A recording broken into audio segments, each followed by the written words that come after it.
Carson James.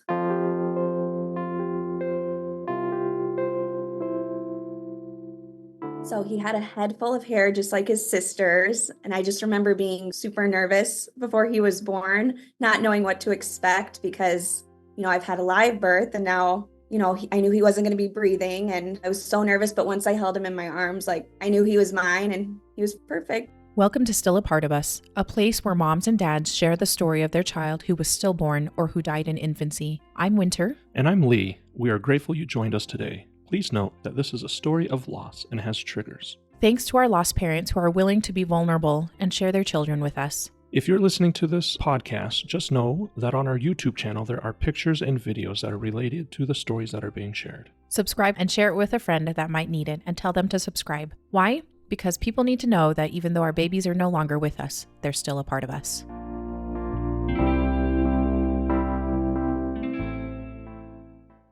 Welcome to Still a Part of Us. I'm so pleased to talk to Stacy today. She reached out to us and wanted to talk about her son, Carson. And I, of course, wanted to welcome that. So thank you so much, Stacy, for being here with us today and taking the time out of your busy schedule, because I know you are busy because at this present time you are doing a little bit of baby wearing and and that is also fun and can be quite eventful. So thank you so much, Stacy, for being with us today. Absolutely. I'm so excited and very nervous, but excited. Yeah, we get it. Well, this is not a usual thing for a lot of people to do. So thank you. So tell us a little bit about yourself, Stacy. Where are you guys from in the country, as well as what your family looks like, just so that at the time of Carson's birth? Yeah, so we live in a small town in Iowa. When Carson was born, we were also in a small town, but we just moved recently this past November out to my husband's family farm. Oh, fun. So it's my husband, Brad. He works at John Deere, Oh, working with tractors yeah. and such an Iowa job. Yeah. And I teach first and second grade at a Catholic school. Oh, amazing. Yes, and That we have keeps you busy. and a 3.5-year-old daughter, Callie, who was born during the pandemic. Oh, And we just recently had our rainbow baby, Sophie. She's 7 weeks. that's Um, wonderful. yeah, we just recently got some pigs out here. So that's exciting. We like to go bike riding, kayaking, camping, all of those things. Yeah. And we have to fit them all in during those summer months because in Iowa, we have all the weather. So Yeah. My sister lives out in Iowa, and I was like, "Yep, they have all the weather." yeah. Where in Iowa does she live? She's in Iowa City.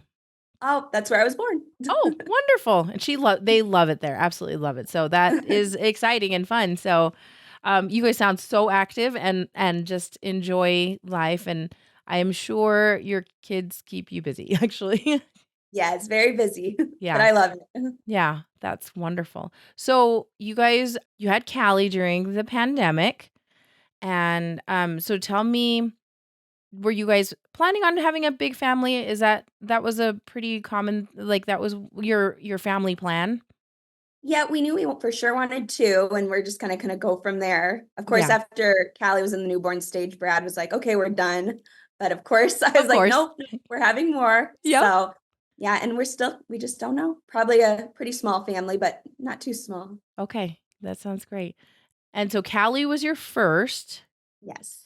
and everybody, just want to point out that the fact that she was born in the pandemic is a big deal too. Like, right? That's hard, and there was a lot going on there. So, were you guys wanting to get pregnant right away after we were starting to come out of the pandemic? Tell me a little bit more about how you guys decided to get pregnant Yeah. again. So, with the pandemic, we definitely wanted to be a few years out from that. And I Yes. also wanted to just give my body time to heal. And Yeah. we thought 2 year, like when she turned 2, that'd be a great time to start. Yeah. So we actually started a little bit before that, but yeah, around that 2 year mark. Okay. So And have you had any fertility issues getting with pregnant? Callie, it took us a few months, but I wasn't tracking anything like Okay. that. But yeah, but no issues. That took a couple months. And then with Carson, we got pregnant right away. So. Okay. Great.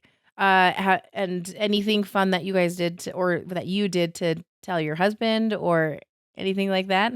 Yeah, well, side story, really quick. Mm-hmm. Before we were pregnant with Carson, we did have an early miscarriage at Oh, the you beginning did. of June 2022. Okay. Um, and I did go into the ER for that, so they like checked my levels and confirmed that that was a Oh, miscarriage. I'm And we sorry. actually got pregnant with Carson 2 weeks later. Oh, So wow. it was a crazy turnaround. So it like Yeah. we were pregnant 2 weeks later with Carson. Yeah. So that goes a little bit with our story. So Yeah, that's a little bit of, I would say almost some whiplash, right? Just like yes. so excited for this pregnancy, and then you realize that you're having a miscarriage, and that is Yeah, because I devastating in right when we itself. found out about that pregnancy, I had ordered like a big sister shirt and that Yeah. came in the mail and then like the next day is when that miscarriage happened. So we were already, planning everything, super Yeah. excited. Um Shoot. and that was hard in itself too. Oh, Even though completely. it was so early, but yeah, Yeah. just a whole nother level of crazy. Yeah. And then pregnant again, and that I Yes. think that would be a shock to me, honestly. I'd be like, "Wait a second, what is happening?" So, because of that miscarriage, were you guys a little bit hesitant? I mean, like, how were you feeling when you found out about Carson? I I mean, was like, very nervous. I was kind of almost, not to be negative, but I was just waiting for the ball to drop it with that. mhm, Luckily, they did let us come in at 7 weeks to do an early ultrasound just okay. because of the closeness of those. They wanted to do the dating S ultrasound to make sure. Yeah, They said the earlier you get that dating ultrasound done, the more accurate it is. okay. So, and that was also good for my mental health just to Yes. have that confirmation. So that all went fine. He had a heartbeat Yeah. so then I started feeling a little bit better, but yeah, the whole pregnancy I did just have this off feeling, Mm. and I do think it is just because now I think it's because my body kind of knew something was going to happen looking back on it, but I think back then I just thought you're just nervous because of that miscarriage. So, Huh. I always find it so fascinating when women just, like, that intuition is in the back of their brain, just like, "Something is not." Yeah. yeah, I've It's heard so many women on this podcast say that, and it was Yeah. just an aha moment for me. I was like, yes, exactly. Like, even just picturing, I couldn't picture him living with us, if that makes sense. Like, we Uh-huh. made all these plans, but deep down, something felt off. I can't put my finger on it, but Yeah. yeah. Wow, that's so, so interesting. Okay, so early ultrasound at week 7. Did your husband go with you? It's always tricky, especially when you work for like I'm not John Deere. I'm just saying that if there's farming or that type Yeah. of thing, it's sometimes hard to actually go in together for those appointments. Yeah, so he definitely went with me to that one because it Mhm. was a big one, Yeah. just to confirm heartbeat and everything. So I'm usually pretty independent with appointments, but Mhm. those big ones he for sure joins me for. So. Awesome. Awesome. Okay. So, I'm sure there was a little bit of relief there. Do you have an OBGYN that you were regularly seeing at that Yes, so time? we went back to the same OBGYN Okay. that we saw with Callie, so Okay. it was very Awesome. familiar office, they knew my history and all of that, just Great. And so did you then have a regular appointment at like 10, 11, 12 weeks or so? yeah, so they saw me then at that 12-week appointment, that's pretty standard, like, with Mhm. Callie, they saw me at 12 weeks, so, Okay. they didn't do another ultrasound at 12 weeks because of the 7-week ultrasound, Yeah. but they did do the Doppler, and, they were able to find the heartbeat on that, and, Awesome. they said that sounded good, it was a pretty standard 12-week appointment. Perfect. Everything and it looks okay. Everything looks okay essentially. Yeah, yeah, essentially, I mean, that was kind of a long wait though between that 7 week and then our next ultrasound was gonna be Mhm. the anatomy scan at 20 Yeah, weeks. that is actually kind of a long time, isn't it? Okay, and then how were you feeling during that first trimester? I mean, like I know we're not totally done with the first trimester, but how are you feeling? Yeah, so I felt basically how I felt with Callie. I never really had, like, terrible morning sickness, Mhm. but just nauseous and feeling yucky. Okay. Um, so I was convinced he was a girl because I was like, "This is the same Feels exact same. pregnancy, like, it feels the same." So, we knew we wanted to find out the gender, but my gut was telling me a girl at that point just because of Oh, my symptoms, and okay. obviously I was wrong, but Yeah. And were you gonna wait till the anatomy scan in order to find the yeah, gender? so with Okay. Callie, we found out at the anatomy scan, so we wanted just to wait till that 20-week, Okay. anatomy scan to actually see, have Yeah. them even though it's kind of hard to see, but have them, Y point it out Point and it show out. Yeah, us. you're like, Yes. "Okay, that big blob of black and white. Okay, sure." Yeah. Okay, so then you probably had an appointment or two between 12-week and the anatomy scan, right? And I think it was just a 16-week appointment. So that was just the Doppler. And then the next one was the 20-week okay, ultrasound. great. It And was every 4 weeks. Yeah. okay, gotcha. That we were being seen. And then your husband came to the anatomy scan Yes. to that one. Okay. And then how did everything look on that one? Yeah. So again, I was super nervous going into that. And we actually, I'll talk about this later, but we do have some friends that have gotten bad news at anatomy scans and have lost their babies. So just a lot of nerves going into that because I had already kind of known, That it things could. can go wrong. Yeah. It wasn't just we were excited to find out the gender. That was kind of the least of my worries at that point. Right. Just again, waiting for something to go wrong. He looked great. Yeah. The ultrasound tech knew we wanted to find out the gender. And I swear she turned on that machine and she goes, "Do you want to know?" And we were like, "Yep." And she confirmed it was a boy. So I wasn't worried that there was any question there. Just immediately. That's so funny. Yeah. She's like, "Do you want to wait or do you want to know?" And in my head, I was like, "I bet it's a boy." But yeah, he looked good. The only thing was he was measuring quite big. Oh. So about 2 weeks, pretty solid 2 weeks in every area, Oh, which okay. again, just was crazy to me because of that. 2 weeks later, we got pregnant with him after that miscarriage. So Yeah. just in my head, but Callie, she also measured big. So again, It wasn't anything that was concerned. The ultrasound tech didn't seem concerned, but she was asking me like, "You're not diabetic, are you?" That's kind of concerning when someone asks you that. And I'm like, "No, like, I don't think so." yeah. But other than that, everything, heart looked great. Everything checked out great. And there was no follow-up concerns with that anatomy scan. Okay. So I did leave there feeling very relieved, but a little bit nervous about that he was measuring that big. But I was like, well, at least he's measuring big and not super small. And not small. So just kind of looking on that bright side there. But Yeah. Okay. Super fun. That is just so fun. So, and then did you guys tell your families, tell Callie, did you, reveal it to others, that you were having a boy? Cause that's like, you were expecting a girl. You're just like, oh yeah, totally feel like it's going to be a girl. yes, so with Callie, since it was a pandemic, we were planning on a gender reveal, but obviously we didn't end up doing that because we couldn't Yep. have a gathering. So we had our friend come over and take pictures of us we already knew she was a girl, but just like doing the poppers with the pink and stuff. So we got pictures taken for Yeah. her like that. So we wanted to do something similar with him. Mm-hmm. Even though we knew he was a boy, it was just kind of to announce it to everyone else. Yeah. Yeah. So we did have that same friend come over, and it was more fun because Callie was there. We Oh, popped yeah. a balloon, and blue came out everywhere, and that was kind of how she found out that Oh. he was a boy. But yeah, so we kind of did that just because we're like, oh, this is kind of a little tradition now Yeah. that's how we announce. So Yeah. That's so cute. yeah, and we ended up putting those pictures on our Christmas card, which in hindsight, I kind of don't know how I feel about it. And I honestly don't know how I feel about gender reveals in general now. Yeah. I know, isn't it so? Yeah, it's hard. Just because I had no cares in the world back then, and now I just know. Yeah, I don't know if that makes sense. Yes, it does. You're a very and I know different how person. sensitive it can be to those people that have gone through loss. And yeah. It's tricky. It's definitely tricky. And then your family also, your families are in Iowa as well. Is that right? Yeah, so my parents are in Iowa City, actually. Mhm. So only like an hour and a half away from us. And Brad's parents live right down the road. Oh, So great. half a mile down the road from us. So, That is so fun. yes. Okay. And you're still feeling good during this time? Yep, I kind of had gotten over like the nausea and Mhm. feeling, I kind of got my energy back. Still feeling pregnant, but yeah, I was feeling pretty good. Okay. So I no like no that. major complaints during that second trimester. Yeah. We start getting into a little bit more frequent appointments, I think, at this time. How do those appointments go as we get later on?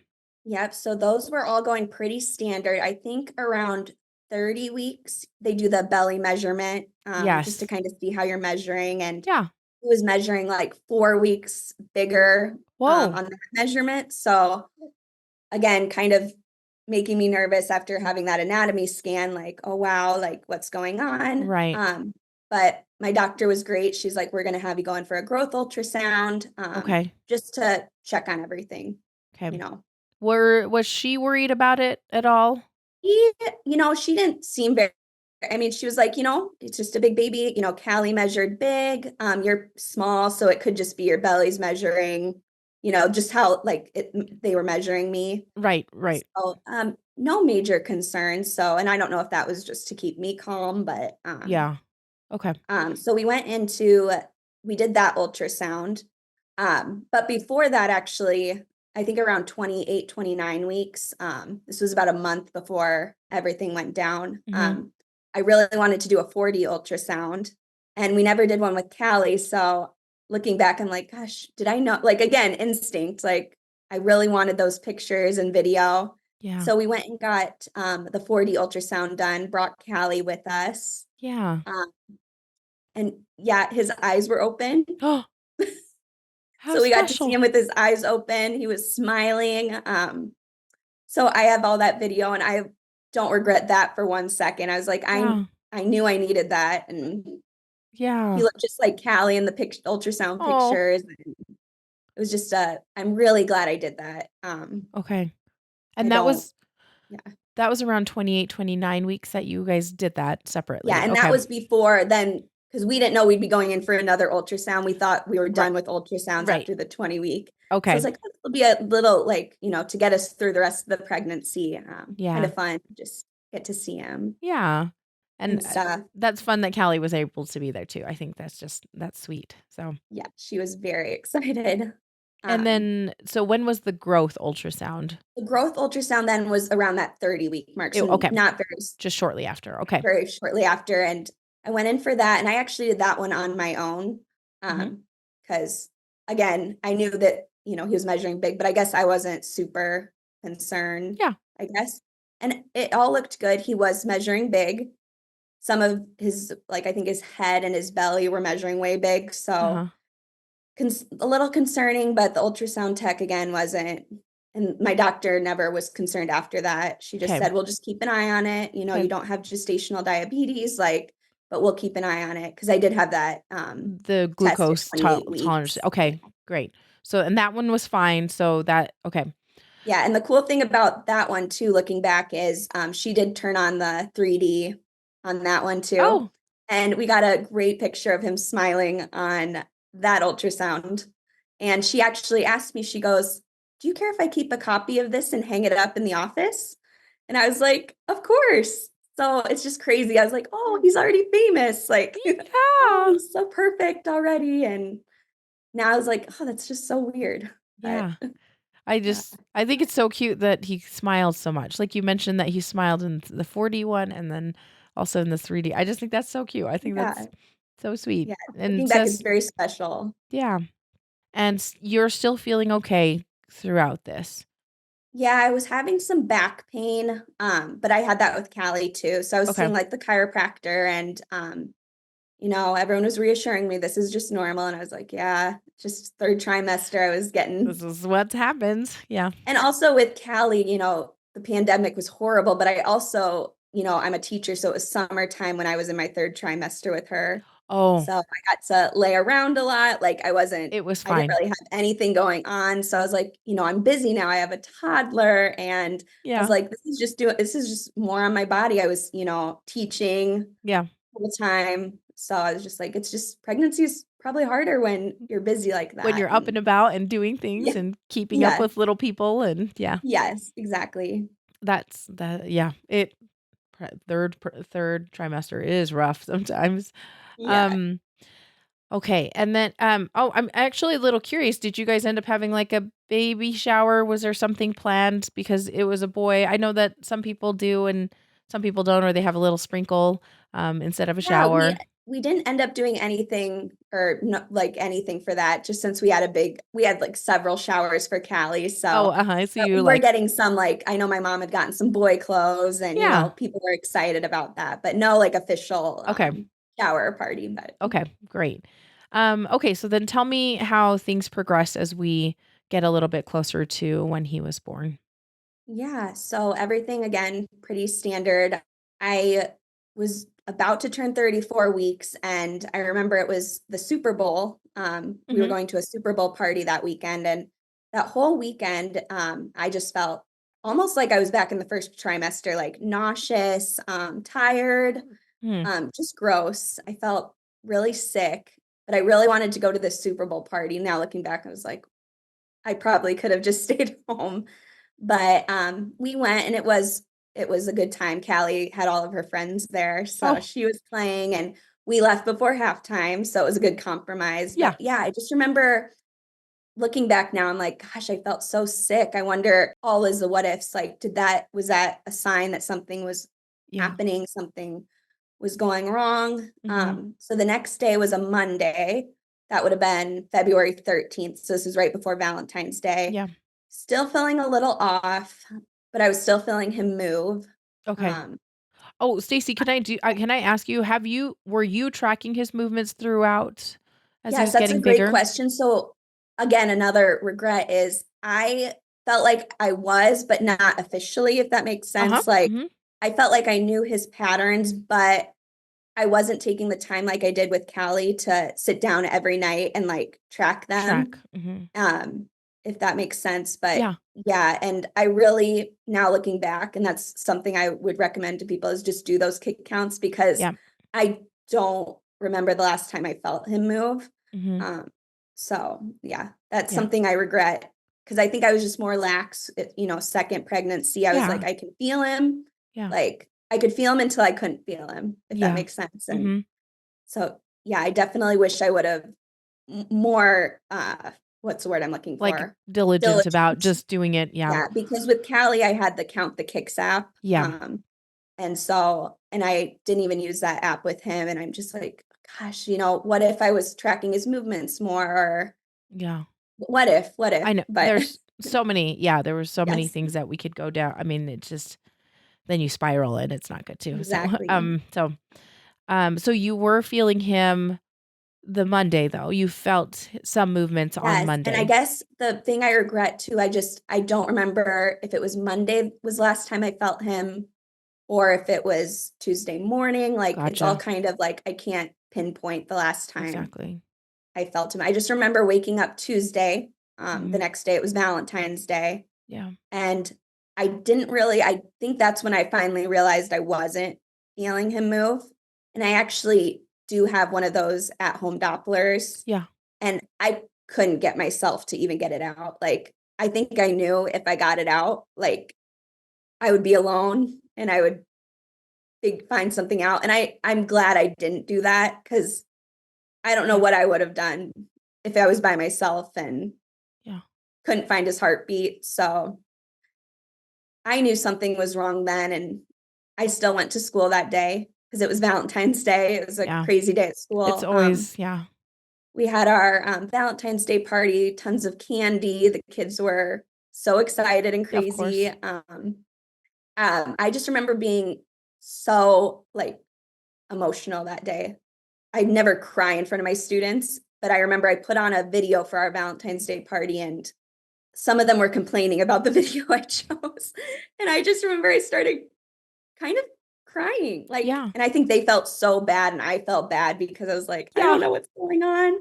So I kind of just went through that day. I was eating, I remember they were out at recess. I was eating candy, laying down, trying to see if I could feel movement. And I still just, maybe I was like, maybe I was feeling something, but maybe it was just me trying to give myself some hope. Again, I still didn't think, like, my mind couldn't wrap around that something had happened at that point. So I was texting my husband and I was like, I think I need to go in. And he's like, yes, just go in. So I waited till the end of the day at school, and I had told my coworkers, I'm pretty close with both of them. And my one, she has had 3 kids, and she was like, yes, go in. But she's like, I remember I had points where I couldn't feel movement. So she's like, it's probably nothing. Just keep us updated. And I remember I was just crying. I had called into the doctor's office, and they're like, yeah, just come to labor and delivery, and we'll get you checked out. And I could barely get through that phone call. I was crying. My coworkers, of course, were like, do you want us to drive you there? Because, they were a little concerned, obviously, that I never cry, or get emotional. And I'm the type, I like to do things by myself. So I was like, no, I just need some quiet time Just in the car. Like it was yeah. only 10 minutes away, Yeah. the Okay. hospital. So I was like, I'm fine. Yeah. So I drove myself to the hospital. You have to go through the emergency room to get up to our labor and delivery, which Yeah. I Pretty really typical. dislike. Yeah, it's not great. But it is what it is. Yeah. But yeah, they sent me right up. It wasn't an issue. They knew I was coming, and they put me into the triage room, and I got my robe on. And I remember in the bathroom, I think I was kind of shaking because those robes are very tricky. I can never get them like tied. I just remember Yes. being in there I feel like I was in there maybe, I was like, oh gosh, they're probably waiting for me out there. Like, what is this girl doing in there? Like, but I was Yeah. just like, I was a mess. I was a total mess. Yeah. So I finally got out there onto the bed, and it was just a nurse in there. And she ended up being the best thing ever, even though she was with me at the worst moment ever. Yeah. She ended up being with us later the next day at the hospital too, being our Oh. nurse. But she got the Doppler out, and I remember she was asking me just normal questions Yeah. like, where does your husband work? Yeah. Like, just, I think it was just to keep me calm, Mm-hmm. because I knew when she put that Doppler on, like, she wasn't finding anything. And I was like, my heart rate was really high. And she was like, I just don't know if I'm hearing the baby's heartbeat or your heartbeat. So she looked for quite a while. I don't know how long it was. Time is kind of, It's weird. Yeah. it's Especially during could have that. been 5 minutes. It could have been 20 minutes. I'm not Yeah. sure. And so then finally she's like, and she's kind of was like, this machine is pretty old. Like, let's just go get the doctor, and we'll just do an ultrasound. That way we don't even have to question, Yeah. we can just see him and it'll all be good. So she went and got the doctor. And then I remember all these people came in. They had an IV ready, like they're like, get the IV ready. And I knew something was bad then. I was like, in my head, I was like, well, maybe they'll just do an emergency C-section. And, Yeah. if something's wrong with him, like, Yeah. that was in my mind kind of worst case scenario at that point. Right. So I remember they turned the lights off because of the ultrasound machine, and they put it on my belly, and it's all a blur, but he wasn't moving. I remember she was like, here's his head, here's his legs, and then she like focused in on the heart, and I know what the heart's supposed to look like beating, and it wasn't. And she goes, and that's his heart, and I'm so sorry, Stacy, but it's not beating. And she was like, your baby's died. And even though that was the worst news ever, I felt like the way she talked to me was amazing. I mean, I have no complaints. Her and the nurses were all, it was very just quiet. And I know some people say they, scream out in anger or start crying. And I think I just was numb. I think I just kind of stared at it like, okay. Yeah. Like, I don't know. And so they turned off the machine, and I'm by myself at this point. So I'm Yeah. like, which sometimes is a good place for me to be by myself a little bit. I take Yeah. a while to process things. Yeah. So they're like, is there anyone you want us to call? And I was like, do you want to call your husband? And I just, looking back, I feel terrible, but I was like, can someone else tell him? Because I didn't want to tell him that news. Yeah. I didn't want to ruin his whole world. So I handed them my phone, and he answered right away because he had known I was in Yeah. there. And I think he had even texted me a couple times. He was probably getting worried. And they told him, and I think he went right into fixing mode. He's like, yep, I'll go pick up our daughter from daycare. I'll get her over to my parents, and then I'll be there. And I don't even think he had to take her to his parents. I think they met him somewhere because he was there pretty quickly. It didn't seem like I was Yeah. waiting Okay. very long. The nurses, they were so kind. They were like, do you want us to be with you? Do you want to be alone? Like, whatever you need. And I wanted to be alone. Yeah. So that's just what I preferred. I sat in that room. I remember there was a clock right in front of me, and I just was watching it tick. I felt like I was just having a bad dream or something. Yeah. I called my mom. I call her like every day. So, and I was able to tell her I wanted to tell her what had happened. Yeah. And I just remember her saying she's a little bit more emotional than me and a little bit more like, she's like, are you sure? Are you sure? I just remember her keep saying, are you sure? And I was sure? like, well, gosh, I hope they're sure. They're sure. Like, Yeah. I don't think they would have said that if it wasn't Yeah. Yeah. real. So, she was like, just keep me, I think it ended, keep me updated. Well, do you want us to leave now? Do you want us to come later? Because she didn't know what I'd want or need, but they were ready to come whenever I needed. Mm-hmm. So I was like, I'll call you in a little bit once we figure more things out. Yeah. Because at this point, I wasn't even like, I knew I was going to have to deliver him, but I didn't know what that would look like. Okay. Okay. Yeah. And they hadn't talked to you about that They quite were yet. waiting for Brad to get there, Okay. which Okay. I appreciate. Yes. So Yes. they could just tell us once instead of, Yeah. Having telling to. me and then retelling both of us. Yeah. So Brad got there when it seemed like he got there really quick. I don't know if he sped there or what. Luckily, he didn't get in a car accident because it seemed like he got there really fast. Like, I don't remember being like, oh my gosh, when's he going to get here? Yeah. But when he got there, they did pull out the ultrasound machine again because I think they wanted him to see. They didn't want him to have any questions, and they asked if he wanted to, just to confirm again. And they had another doctor come in, and I was like, yeah, because again, in my mind, I was like, well, maybe like if they want to do this again, like maybe Yeah. it was just a bad ultrasound machine, or but I knew. Yeah. So they showed him, and then the doctor who did the first ultrasound kind of sat us down. Like I was on the bed, Brad was sitting next to me, and she was, again, I don't think she could have done a better job, like explaining things and being compassionate towards us. She's like, everything from this point on is, whatever you guys want and whatever you guys need. Like, she's like, I don't know if there'd be a request that we couldn't honor here. Like, Oh, okay. which made me feel good. Like, they Yeah. weren't telling us what to do. She was like, we can admit you right now. We can just go right now and do this. She's like, you can come back in a few hours. You can come back in the middle of the night, in a few days. She was like, we can't let it, she's like, we can't wait a few weeks. And Yeah. I was on the side of, I wanted to do it sooner rather than later. Mm-hmm. Mm-hmm. So I wanted to go home and just kind of gather some things and shower. So that's what we decided to do. So we went home for a little bit.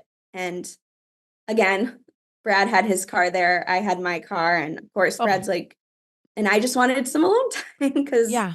that's just how I am. So I somehow drove myself home.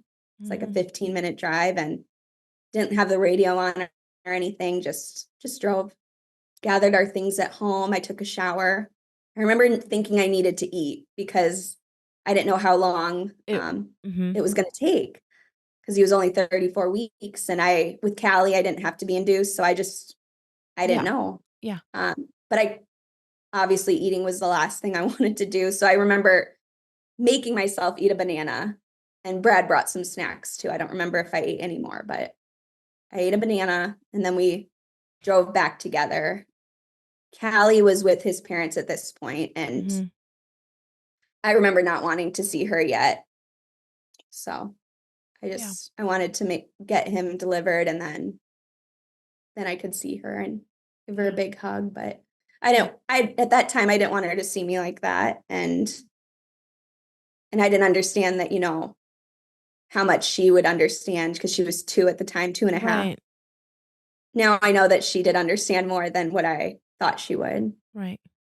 So we went back to the hospital Mm-hmm. a couple hours later, and just so many questions that they asked. But I guess, first of all, since we had to go through the ER, again, I appreciated they had told me, just tell them your name. They're not going to ask you any questions. We already told them you're coming. Okay. So it was nice that they didn't have to ask, like, what are you here for? Right. Yeah. They just sent me up. So I was thankful for that because, at that point, I don't even know if I could have articulated it to a stranger. Yeah. So they brought us up.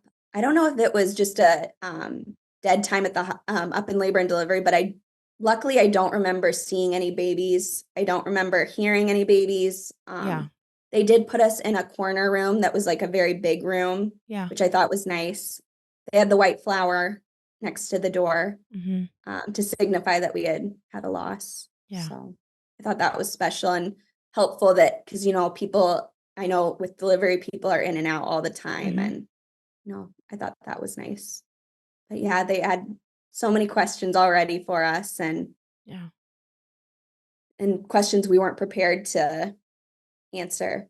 Yeah. I remember that night, they didn't really start the induction till the next morning. So we kind of just tried to get some rest, which was about impossible. Yeah. I remember kind of dozing off a few times, and each time I'd wake up and it was like re-waking up to reality. Oh, Like, it's the worst. like, because I'd fall asleep, and then every time I was like, oh, maybe it wasn't real. And every time I'd wake up, it was still real. Yeah. It's devastating every time. You're like, oh, wait a second. You're right. Yeah. This is not great. How was Brad taking it? I know you said he was kind of in fix-it mode. Yeah, that's just kind of how he is, but I don't remember when exactly, but I think there were some tears, and I'd never seen him quite like that before. So I was like, gosh, this is, I know it's hard on me, but it's also hard on him, obviously. And but he was trying to be there for me, and I'm glad that he was able to also get his emotions out too, because Yeah. it was just a time where we could both, like, we just were both feeling the exact same thing. Probably not the exact same thing, but we were both just devastated. And Yeah. we were both able to cry. And it seemed like even within that night of hours, like I'd be fine one second and he'd be kind of tearing up, and then I'd be tearing up, and so it's kind of like we were kind of on a different, rotation of crying, and then, maybe I'm okay here a second. And then, but yeah, I remember I did tell my coworkers what had happened, because they knew I had gone in, Oh, yes. the Yeah. hospital. And I also needed them to tell my principal, that I wasn't going to be at school the next day and stuff. And they were so great. They said, don't worry about a thing. Yep, we'll let him know. And they're more like friends and family. So they were devastated, but I feel bad I texted them. I didn't call, but again, I just couldn't say it out loud yet. Yeah, it is. I made my husband tell everybody, and it was Yeah. like the worst. I think it was all the worst phone calls he's ever made in his life. And so, I did text our two friends, family friends, that had both lost their daughters, Brenna and Kayla. They have just, I'll talk about them later, but they gave me all the advice that I never thought I'd need. So, like, things that I don't think I would have been able to know to do or know what the answer was, because they had been through something exactly similar, or not exactly, but very similar. And they jumped right into like helping me. And ever since then, they've been helping me every day, every week since. So those are good friends. Yeah. So that was helpful, just being able to kind of text back and forth with them. So already talking to someone who had been through it, and is just probably the most helpful thing. Yes, it really is. What did they? So they were texting you. Did they give you some things to maybe do while you were in the hospital? Is that kind of what the advice that they gave? Like, take as many pictures as you want. Like, they were like, hold him as long as you want. Like, look at every part of him. Don't, this is your only time you're going to have with him. They said, let Callie meet him. They're like, if you feel comfortable, that's one of the best things we did, even though it was hard. Yeah. And we were worried. And that's something I'm so grateful for, because I remember just being so worried about Callie. And, is this going to ruin her for life? Like, just being very nervous for her. And so I'm really glad they said that, because it's one of those pictures of her with him and us are really, really special. Yeah. Because I that is one thing that I wish I had in kind of my arsenal of things to do in the hospital, because I had no idea what to do. And you just don't think about those things when you go to the hospital and you are faced with something. you've never done before and never thought you would have to do before. So that's awesome that they were there to take care of you. Did your friends have, you mentioned, did they have older siblings then? They're Yeah, so actually both of their daughters were born right around when Callie was born. So during the pandemic, and they have two girls, so or both of them had an older girl, just like we had Callie. So very yeah. similar age range, and yeah. So one of them lost their baby in 2021. Kayla lost hers in 2022, her daughter, and then 2023 I lost Carson. So it was kind Oh, of wow. bam bam. So their daughters were a little bit younger, obviously, since they were Callie's age when the loss happened. Their losses happened, Yeah. but yeah, just they and I hate that that they had to go through that to make my journey easier, or not easier, but more Um, bearable and helping yeah. me Yeah. figure things out. Yeah. I will say though, we had our nurse that also was with us the day before, and she was the one who was with us the whole time in the hospital the next day. But I mean, they were so prepared at that hospital with Oh, everything. really? Like they were like whatever, like they had a box of things. They did hand and feet molds, Oh, that's so good. hand prints, feet prints. They put his footprints in a book for us that someone had donated, a beautiful outfit that someone handmade that he ended up being buried in, and just they had a cuddle cot. Wow. This is a So good, yeah. I was like, this hospital is set. no, That's that's awesome. what I was like. I was just like, so luckily, even if I didn't have that other help, like I felt like they had They all the would have, things I would have not known I needed. Because I yeah, just told them, I said, just anything you can offer us, we will take. right. Any resource, anything. That was my mindset. I was like, if we don't want it, we'll get rid of it. But Yeah. we Yeah. want everything. So, Yeah. and again, that makes me sad too that they are so prepared for these situations, which means that they happen more than they should. So, Yeah.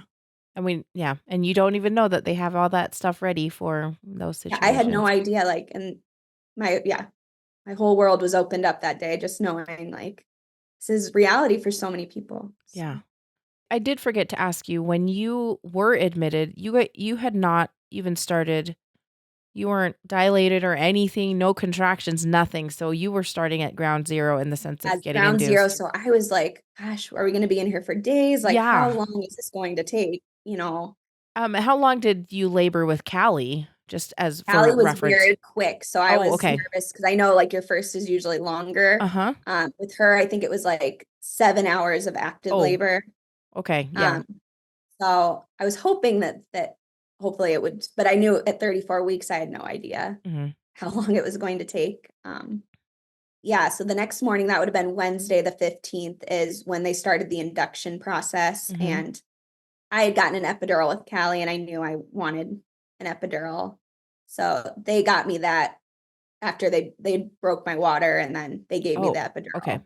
So I didn't feel any, the epidural worked great. I didn't feel any pain because I was like, I'm already going through enough mental pain. Yep. I was Yep. like, I want to just be present. I want to remember everything. And I know when I'm in pain, like that's all my mind can focus on. Hmm. So I'm really grateful that that worked. So I got the epidural, they'd broken my water, and that was at probably 8 or 9 in the morning. And he was born at 11:02 that morning. Oh, that was fast. That was So really very fast. fast. And my parents had come up that morning. So they were kind of with us in the room while I was kind of I had gotten my epidural. So they were just kind of Hmm. in there chatting with us. And another thing the hospital did was they had an empty room next door, and they said, whoever you want to come up here, family, they can use that room. So Oh, you guys can have private time. If you need them to step out, like we have a spot for them, yeah. which I That's thought was amazing that's so because, great. Yeah. and again, it must have just been really dead up there because they had, I don't, again, remember hearing any Hmm. babies crying, which maybe I did and I just blocked it out. I don't know. But so yeah, my parents were with us, and my dad was of course going into planning mode. he called our priest because we knew we wanted our priest to come be with us after he was born. And yeah. Okay. so my dad had his little pen and notepad out, writing down people he needed to call and things we needed. So that was really helpful. Him and Brad are very similar in that way. Just what do we need to do? And I appreciate that because anything I didn't have to put on my plate at that time was good. Yeah. So, but anyways, we were sitting in there and I don't remember the last time they had checked me, but I knew I was making progress. And I remember just, I had the epidural. I couldn't really feel anything, but I remember just feeling a lot of pressure. Okay. And I looked down and he was there. He was there? So I didn't push or anything. Yeah, he came right out. My parents had to go get the nurse and they had to get the doctor. It was like the most peaceful thing ever. Like, because again, I was nervous about the pushing and like all of that, like having to go through that. And I was like, he came and it was quiet and yeah, he was there. And I was a little, I was like, oh my gosh. But again, I wasn't super nervous because I knew, it's not like, there was nothing I could do to harm him at that point. Yeah. He was already gone, but yeah, they got him out and Brad got to cut his cord like he did for Callie. They made sure to ask if he wanted to do that. And I think all of our answers were a little hesitant. Like, is this what we want to do? Like, we only have one shot at this, but I told him, I was like, I think you should if you want to. And he did. They put him right up onto my chest, just like they did with Callie. Yeah. And yeah, I didn't know what to expect, but it was like I was holding a baby, like, because I was just, you were, wasn't crying, he wasn't breathing, but he was there. Yeah. And that moment will forever be so special because, again, it was peaceful. It was sad, but he was perfect. I remember they had told me, we might be able to figure out, what had happened to him when he was born. We might see something like if the cord had gotten wrapped around or something like that. But I think those words were hard too, that he, I knew he was perfect, but they're like, there's nothing wrong with him. He's perfect. And that just made it hard because it almost was like, well, if something was wrong, that would have made more, sense. Given me a reason. And nope, he was perfect. So I know he was 34 weeks, but tell me how big he ended up being. Yeah. So since he was measuring big, he was 5 pounds, 5 ounces and 19 inches long. He was big. Yeah. So, yeah, I think he would, if he was still alive, I think he would have been just fine. Yeah. He would have been great. Yeah. Honey big. Had you guys been thinking about some names for him since the 20-week appointment? Yeah, the interesting thing about that is we kind of had a list of names, but Carson wasn't even on that list. That was a name we had talked about when we were pregnant with Callie before we knew if she was a boy or a girl. Yeah, okay. It was a name we both really liked, but then I don't know what happened, but it just wasn't on our list of names. And we were like, oh gosh, we need to come up with a name because we had not decided on a name. And Brad said, I think we should go with Carson. And I just said, I didn't even have to think about it. I was like, that felt right. That's perfect. Yeah. So yeah, it wasn't even on our radar that pregnancy, but that's the name we both agreed on right away. So yeah, that's so great. And then is James a family name? Yeah, so that's Brad's middle name. It's after his grandpa. So fun. Yeah. Was his grandpa's name. So I love a good family name. I think it's I think it's wonderful. And by that time, so your parents were there. Any other people that you invited, or did you kind of want to just have some time for you and Brad? After he had arrived, like they had gone to that next room because they were doing all the things to me, and I didn't want them in there. And actually, I think at that point, Callie and Brad's parents were already up there in that room. I'm not 100% sure, but I think they were waiting in that room already at that time. So they were all there, just waiting until we were ready for them. To come in. And I remember the priest had gotten there like minutes after he was born, which I thought was crazy timing. he was there. We didn't have to wait for him. So when we were ready, he came in first, just our priest, and he kind of talked with us and prayed with us. And then we had our parents and Callie come in. So it was, it all went so perfectly, even though it was like a nightmare of a situation. Like I just was very happy with, all the things we were able to do, because I know not everyone is able to do all the things. So Yeah. That sounds like when you described it, like he just came out and then they put him on me and it sounds so peaceful and wonderful and beautiful, and that all your people were there, I guess, like that were they have meaning for you. And so I like to think of, well, I don't like to think of, but February 14th was like the worst day when we found out he was gone. And then the 15th was the day we got to meet him and the day we got to spend all the time with him. So that is amazing. And did everybody want to hold him and meet him? So both of our moms held him. Our dads didn't, and I respected that. Remember not asking. I think it was just kind of a natural who wanted to hold him and who didn't. Yeah. Brad and I, of course, held him. I remember Brad holding him and just sobbing, and I was sobbing, and I remember every time I had to give him to someone, I just remember it because I had the epidural, I couldn't move. And I remember just wanting to go grab him back. Yeah, you're like, it's my turn again. No, it's my baby. But I wanted everyone to have that chance to have that special time. Callie got to see him, and she just was like, he's sleeping. He's sleeping. I go, yeah, he is sleeping. And I don't remember what was exactly told to her, but she, at that point, I'm not sure if she knew exactly what was going on, but, after the fact, we really went into depth about obviously what was going on. But at that point, we just let her enjoy seeing her brother, and she knew she was saying goodbye. And, she really enjoyed being there, but I think she was ready to leave. And I think that was her little way of saying, like, okay, yeah. So I remember he had the most perfect little nose, and she just boop. She kept saying boop and booping his nose, and that was making all of us laugh. So she was bringing some joy and humor into the room. I remember, she just was like, he's sleeping. He's sleeping. Yeah. Which again, I was kind of like in my head, I was like, gosh, we're gonna have to like really, she's got to know like that he really isn't just sleeping, but yeah, that was something I was like, well, we have time. She's 2.5. Like we'll really talk to her about it. And I'm not sure what my, in-laws had told her and stuff, I guess.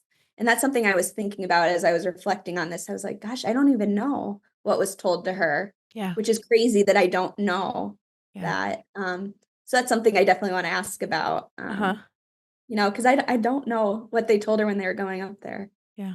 I mean, they probably, that'd be hard to be like, it's hard to put it into words for little kids. I'm sure whatever they said was great. Yeah. Because they're trying to do their best to talk about, because death is kind of abstract sometimes to a little person. So exactly. Yeah.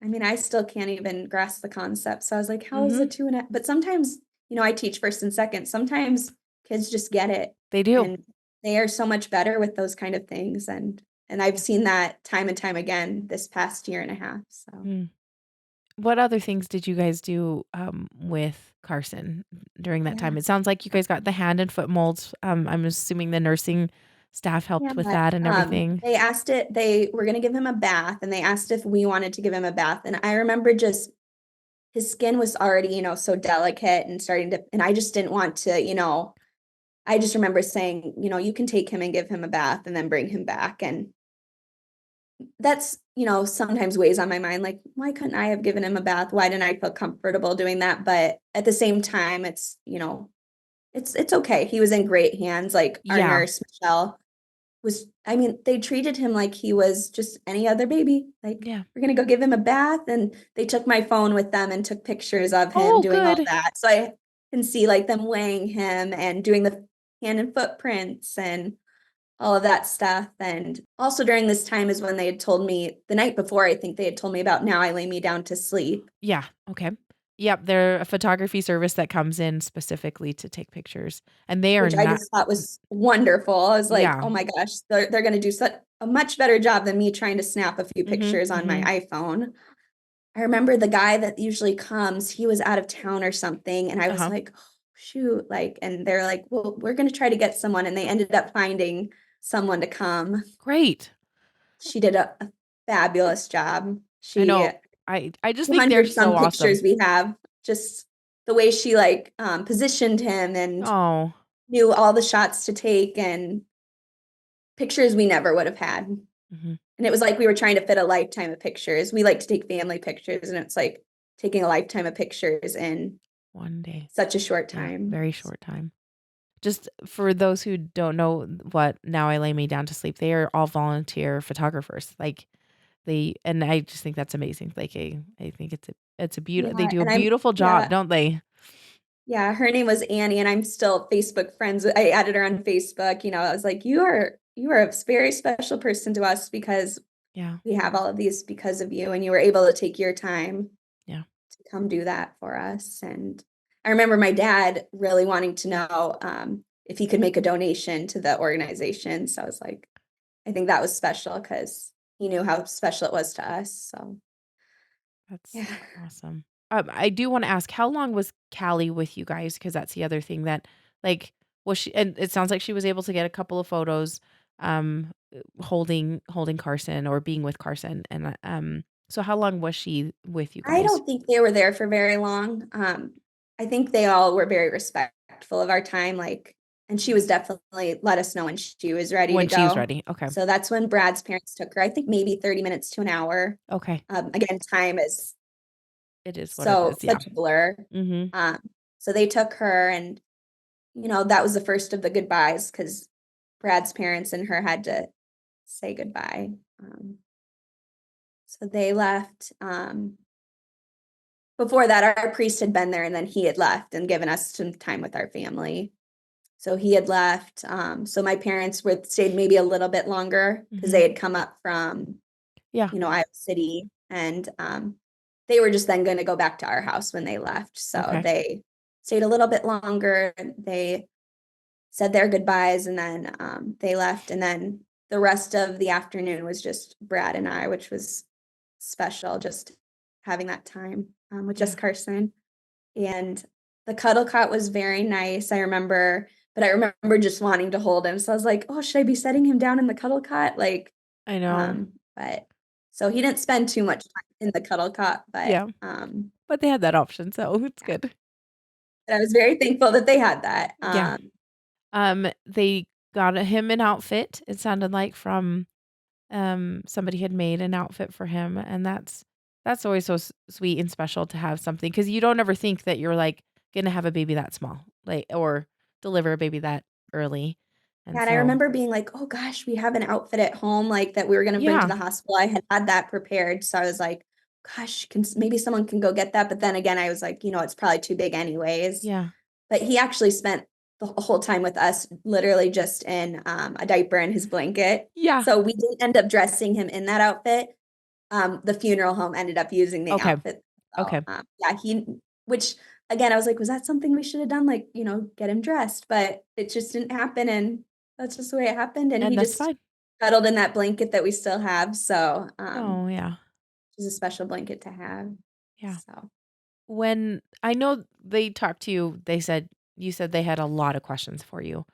And, I'm assuming a lot of it was, like, your birth preferences when he was born and that type of thing, if you wanted to give him a bath. I mean, like, I'm sure there was all that fun stuff that you get to talk about, and I say that, like, yeah, not sarcastically, but did they talk to you about what you wanted to do with him afterward? And did they tell you how long you could have him So they never for? gave us, from what I remember, they never gave us a timeline. Okay. So I never asked, and I knew that I knew I wasn't gonna like push the limits on it Ye probably just because I'm a very like, okay, like this is how much time I want and stuff. But I don't remember them ever saying that or asking that. But yeah, those tough questions like, do you know what funeral home you'd like to go through? And no idea. No. Yeah. No clue. No idea.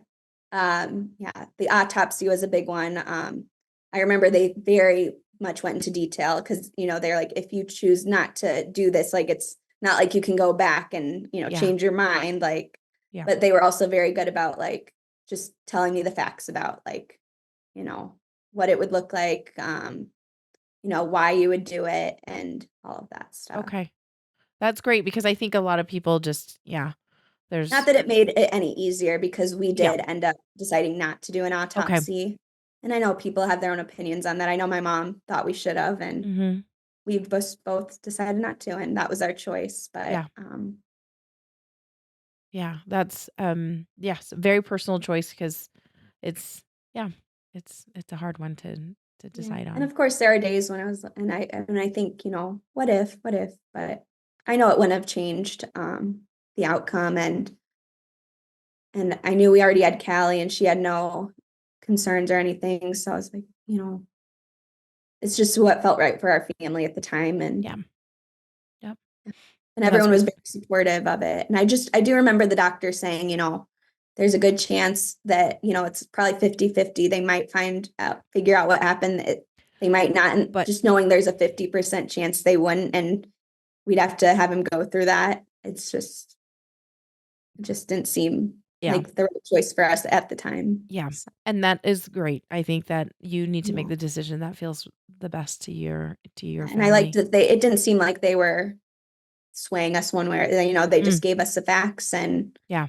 we were able to decide from there. So Yeah. Were there any other visitors that came up to? no, we just wanted to keep it just to that because we have so many friends and family. Yes. Like, Yes. if we would have invited one family, It would like it be would have been just a everybody. snowball effect. And yeah. And again, we just wanted some time with him. So Yeah. luckily we were able to share pictures with everyone. That's great. Which is nice. Yeah. When did you decide to, well, before I get to that, Yeah. were there any other things that you want to talk about that you did with him that we haven't covered already? I don't think so. Just a lot of snuggling and just staring at him. Yeah. And I do remember just holding him and almost being like, oh, are his eyes opening? Like, oh, Yeah. just knowing that he had passed, but just Expecting. still having those moments of, Yeah. just what if he starts opening his eyes and everything's okay? But the funeral home had needed to know when they needed to come, Mhm. to get him. And so he was kind of at that point, this was probably late afternoon. He was starting to his skin was getting a little bit, just changing a lot. And so I remember saying, like, I think 6 o'clock, I said, or 5 o'clock, I was like, they could come. That way I knew how much time we had. So Yeah. it just seemed like I was like, there's never going to be enough time. They could come at midnight and still wouldn't be enough time. Yep. So we knew we were going to bury him. So we knew we were going to be able to view his body again through the funeral home, which, we had our last couple hours with him.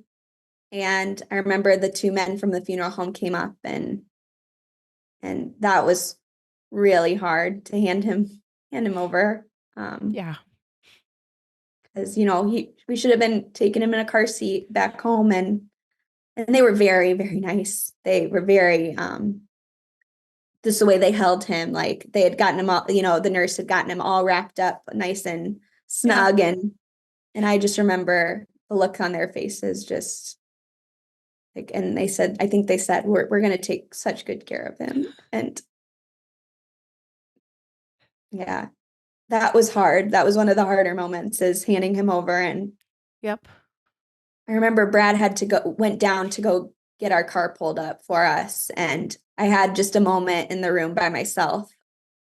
And I remember just sobbing, and we were kind of up higher, and it had been very cloudy that whole day, sky filled with clouds. And I remember just looking out the window, and the clouds just parted and the sun just shone through on me. And I remember just being like, at that moment, I was like, this is giving me the strength to leave this hospital, because I was like, this is I don't know how to describe it. It was just like, I knew everything was okay. And yeah.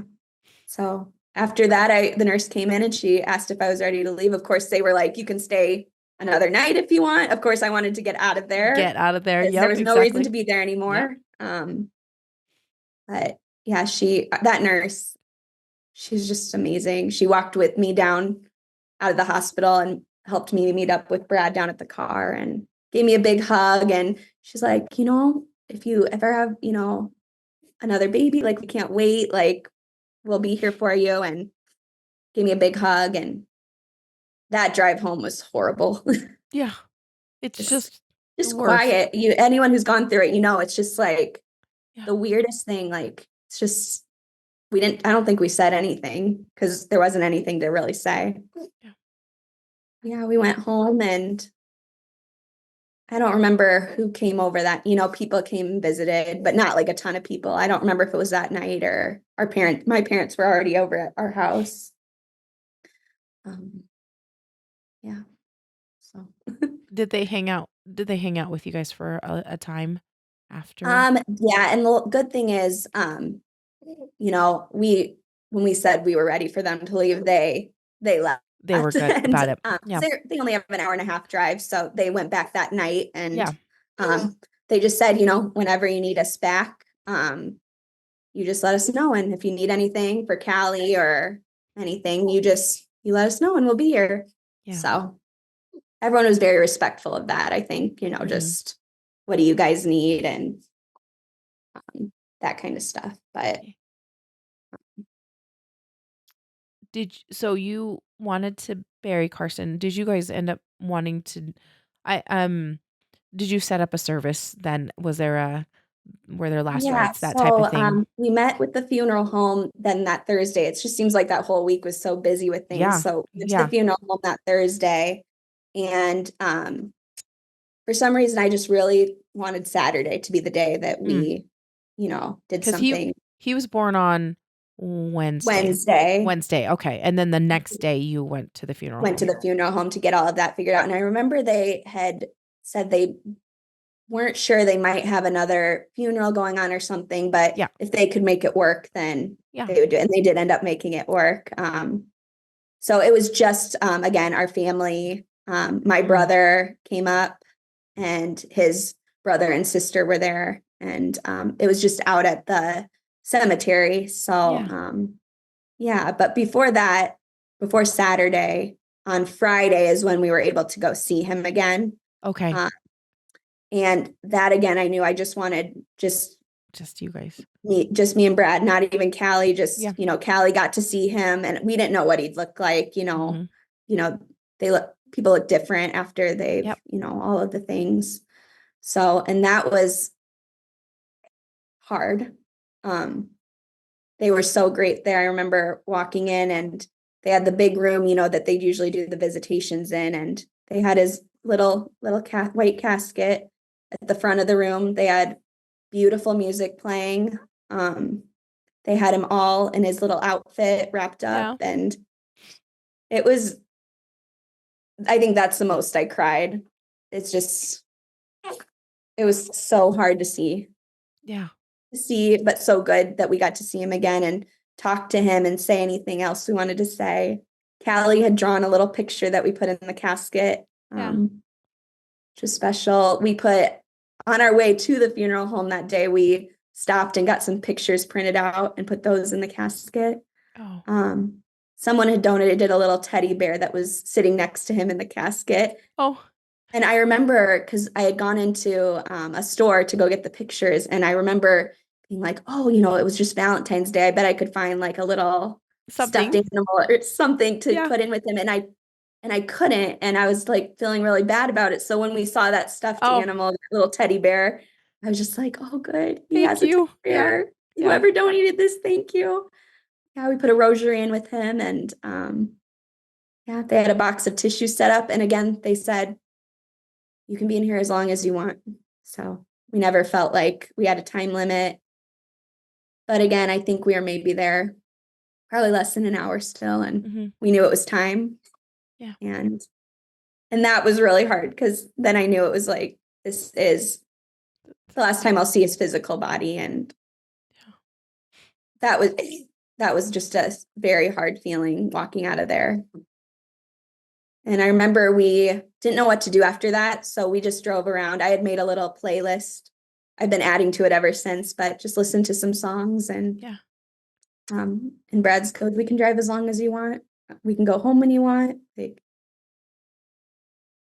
So we just drove around and listened to some music. That's what you got to do sometimes. So that was Friday. And then Saturday was the service that we had done, which again was very low key. Our priest came out and did a little service for us.